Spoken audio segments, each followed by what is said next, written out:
दर्शकवृन्द, रुसले युक्रेनको राजधानी किभ बाहिर anti aircraft र एन्टी सिप मिसाइल बनाउने एउटा भट्टीमा प्रहार गरेको जनाएको छ। युक्रेनी हमलामा रुसको युद्धपोत पानी जहाज मस्कोभा विस्फोटपछि डुबेको विवरण सार्वजनिक भइरहेका बेला रुसको भनाइ सार्वजनिक भएको हो। हमलामा प्लान्टमा क्षति पुगेको बताइएको छ। रुसी युद्धपोतमा आफ्ना सेनाले मिसाइलहरू प्रहार गरेको युक्रेनले दाबी गरेको छ। मिसाइल हमलापछि युद्धपोतमा आगो लागेको थियो। युद्धपोतमा हमला भएपछि रुसले त्यसको बदला लिने जनाएको छ। किभमा आक्रमणलाई तीव्र पारिने रुसी रक्षा मन्त्रालयले चेतावनी दिएको छ। राष्ट्रसङ्घले द्वन्द्वका क्रममा 50 लाखभन्दा बढी युक्रेनीहरू आफ्नो घर छोड्न बाध्य भएको जनाएको छ। यसैबीच विस्फोटको कारण बुधबार क्षतिग्रस्त भएको रुसको एउटा युद्धपोत समुद्रमा डुबेको रुसी रक्षा मन्त्रालयले पुष्टि गरेको छ। रुसको ब्ल्याक सीमा तैनात मस्कोभा नामक युद्धपोत बन्दरगाहतर्फ ल्याइँदै गर्दा समुद्री तुफानमा परेर डुबेको बताइएको छ। 510 जना चालक दल रहेको क्षेपणास्त्र क्रुजर रुसी सैनिक शक्तिको प्रतीकको रूपमा थियो। यसलाई युक्रेनतर्फ जलीय आक्रमणका लागि प्रयोग गरिदिएको थियो। किभले भने आफ्ना 2वटा नेप्च्युन क्षेपणास्त्र प्रहारबाट रुसी युद्धपोत ध्वस्त भएको दावी गरेको थियो। तर मस्कोले यसमाथि कुनै पनि आक्रमण भएको तथ्य उल्लेख गरेको छैन। बरु आगलागीपछि क्षतिग्रस्त भएको जनाएको छ। रुसले यसबारे भनेको छ, आगलागीपछि युद्धपोतमा रहेको बारुद विस्फोट भएको हो। लगतै चालक दलका सम्पूर्ण सदस्यलाई ब्ल्याक सीमै रहेको अर्को जहाजमा पुर्याइएको थियो। दोस्रो विश्वयुद्ध यता समुद्रमा डुबेको यो रुसको सबैभन्दा ठुलो युद्धपोत हो। यसको वजन 12,490 टन थियो। अमेरिकाले यो युद्धपोत डुब्नुलाई ठुलो झड्काको संज्ञा दिए पनि यसका लागि नेप्च्युन क्षेपणास्त्र जिम्मेवार रहेको भन्ने युक्रेनी दावी पुष्टि गर्न सकेको छैन। यस लगत्तै रुसले युक्रेनको राजधानी कियभलाई पुनः थप आक्रमणको निशाना बनाउने चेतावनी दिएको छ। रुसी भू क्षेत्रमा कुनै पनि प्रकारले युक्रेनले आक्रमण गरेमा कियभलाई निशाना बनाएर थप मिसाइल प्रहार गर्ने चेतावनी रुसले दिएको हो। युक्रेनी हेलिकप्टरले आफ्नो ठाउँमा आक्रमण गरेको आरोप रुसले लगाएको छ। त्यसको जवाफमा रुसले युक्रेनको राजधानी कियभ नजिकैको सैन्य उद्योगमा शुक्रबार मिसाइल प्रहार गरेको हो। रुसी रक्षा मन्त्रालयका प्रवक्ता इगोर कोनासेन्कोभले आफूहरूले युक्रेनी सैन्य उद्योगलाई निशाना बनाएको बताएका हुन्। युक्रेनले भने आफूले रुसी क्षेत्रमा आक्रमण नगरेको बताउँदै आएको छ। एन्टी एयरक्राफ्ट र एन्टी सिप मिसाइल प्रणालीको उत्पादन तथा मर्मत गर्ने सैन्य उद्योगहरूमा रुसले आक्रमण गरेको हो। रुसी गाउँ क्लिमोभोमा बिहिबार युक्रेनले 2वटा हेलिकप्टर मार्फत बम खसालेको आरोप छ। सो घटनामा 8 जना घाइते भएको रुसको दाबी छ। तर युक्रेनले भने आफूहरूले आक्रमण नगरेको बताउँदै आएको छ। युक्रेन विरोधी भावना फैलाउनका लागि रुसले आक्रमणको आरोप आफूहरूमाथि लगाएको युक्रेनी अधिकारीहरूको भनाइ छ। यसअघि युक्रेनले गरेको मिसाइल हमलामा परेर रुसी ध्वजवाहक पानी जहाज ध्वस्त भएको बताइएको थियो। रुसका रक्षा मन्त्रीले मुस्काभा नामक रुसी जहाजमा मिसाइलले गम्भीर क्षति पुगेको जनाएका थिए। यसअघि युक्रेनको रक्षा मन्त्रालयले ब्ल्याक सीमा युक्रेनी रकेटले रुसी पानी जहाजमाथि धावा बोलेको थियो। यता रुसले मोरिपोल शहरमा 1000 भन्दा पनि धेरै युक्रेनी सेनाले आत्मसमर्पण गरेको दावी गरेको छ। यो शहर आफ्नो कब्जामा आइसकेको दावी उसले गरेको छ।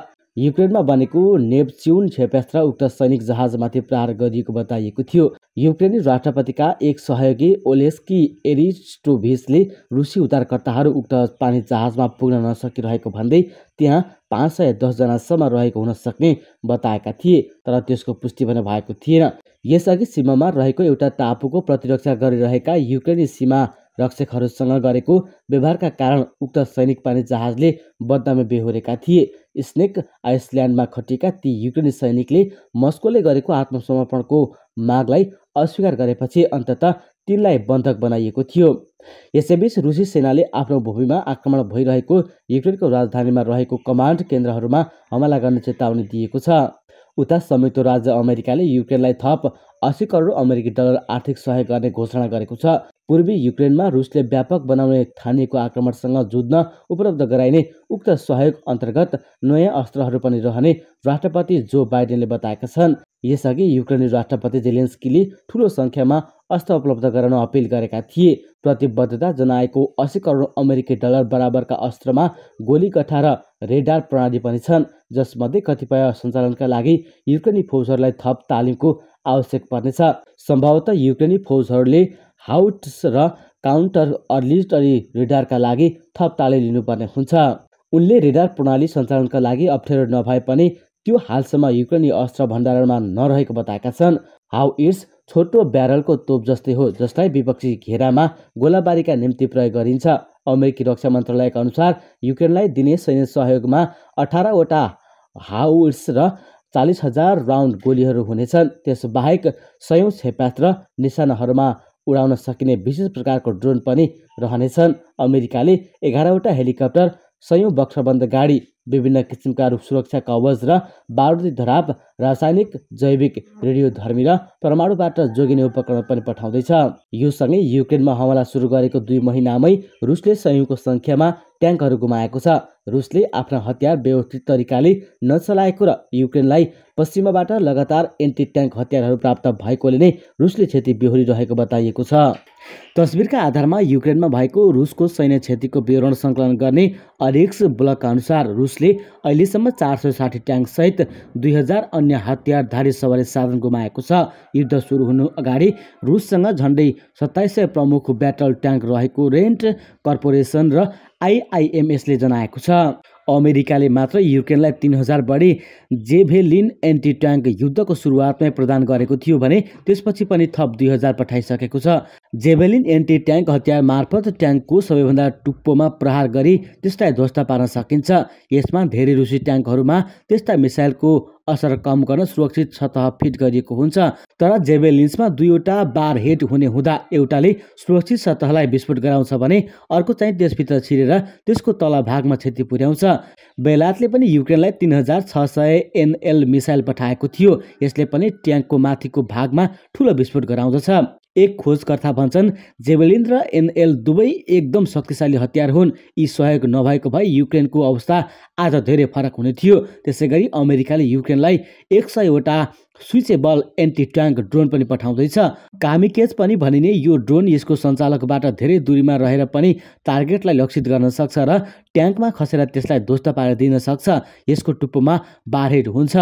युक्रेन युद्धमा रुसले बटालियन ट्याक्टिकल ग्रुप BTG मार्फत आफ्नो सेना परिचालन गराइरहेको छ। यो भनेको ट्याङ्क, पैदल सेना र तोपखानाले स्वचालित लडाकु युनिट हो। यसमा प्राय ठुलो सङ्ख्यामा हतियारधारी सवारी र तुलनात्मक रूपमा कम पैदल सेना हुन्छन्, जसलाई अधिकतम गोली प्रहार गरी द्रुत गतिमा हमला गर्न डिजाइन गरिएको हुन्छ। तर पनि यसमाथि आक्रमण भयो भने त्यसको जवाब फर्काउने पैदल सिपाही प्राय असुरक्षित हुन्छन्। यसकारण पनि युक्रेनी सेनाले रुसी ट्याङ्कमाथि सजिलै जित हासिल गरिरहेका छन्। साथै रुसले युद्धको सुरुवातमा हवाई पेट्रोल नगरेको हुँदा युक्रेनी सेनाहरू निशानामा लगाउन सजिलो हुने स्थानमा बस्न पाए। यसले पनि उनीहरूलाई धेरै फाइदा गरायो।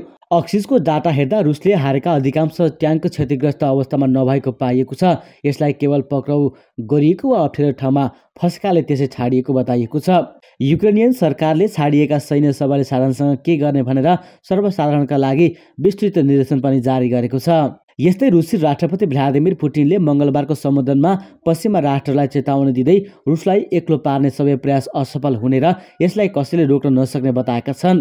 उनले यसमा सोभियत आन्तरिक कार्यक्रमको उदाहरण दिँदै रुस आफैले कठिन परिस्थितिमा रहँदा समेत उल्लेखनीय उपलब्धि हासिल गरेको बताएका छन्। युक्रेन युद्धका कारण रुसमाथि अमेरिका र युरोपले लगाएका प्रतिबन्धपछि रुसले अब कहिल्यै पनि पश्चिममाथि निर्भर नरहने स्पष्ट पारेको छ।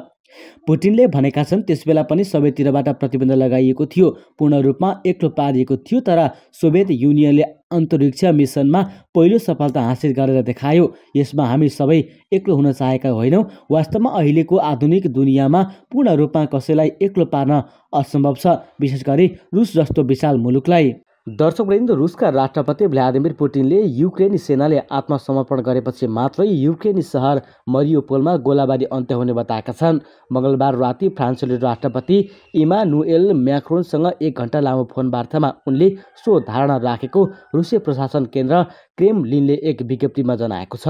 सहरबाट नागरिकहरूलाई हटाउने योजनाहरू विचार गर्न भने पुटिनले सहमत भएको फ्रान्सेली अधिकारीले बताएका छन्। त्यसपछि रुसले बिहिबार एक दिने युद्धविराम घोषणा गरेको छ। यसले मानिसलाई रुस नियन्त्रित बर्दियान्स बन्दरगाह हुँदै जपोरिजियाको पश्चिमतर्फ यात्रा गर्न अनुमति दिनेछ। यस्तै रुसी राष्ट्रपति भ्लादिमिर पुटिनलाई युक्रेनी युद्धको यथार्थ तस्बिर प्रस्तुत नगरिएको पश्चिमा जासुसी निकायहरूले बताएका छन्। कुन हदसम्म उनको सेना युक्रेन युद्धमा पराजित भइरहेको छ भन्ने एकिङ विवरण पुटिनलाई नदिएकाले शान्ति वार्ताका प्रयासमा समेत प्रभाव पर्ने चिन्ता पश्चिमी अधिकारीहरूले गरेका छन्। रुसको युक्रेन अतिक्रमण सुरु भएको 5 साता बित्दै गर्दा त्यहाँ मस्कोका सेनाले विभिन्न अवरोध सामना गर्नु परेमा पुटिनलाई युद्ध मैदानको वास्तविकता नबताइनु पनि कारण रहेको ब्रिटिस तथा अमेरिकी जासुसी निकायले बताएका हुन्। व्हाइट हाउसले भनेको छ यही कारण पुटिन र उनका सैन्य जर्नेलहरू बीच तनाव बढेको छ।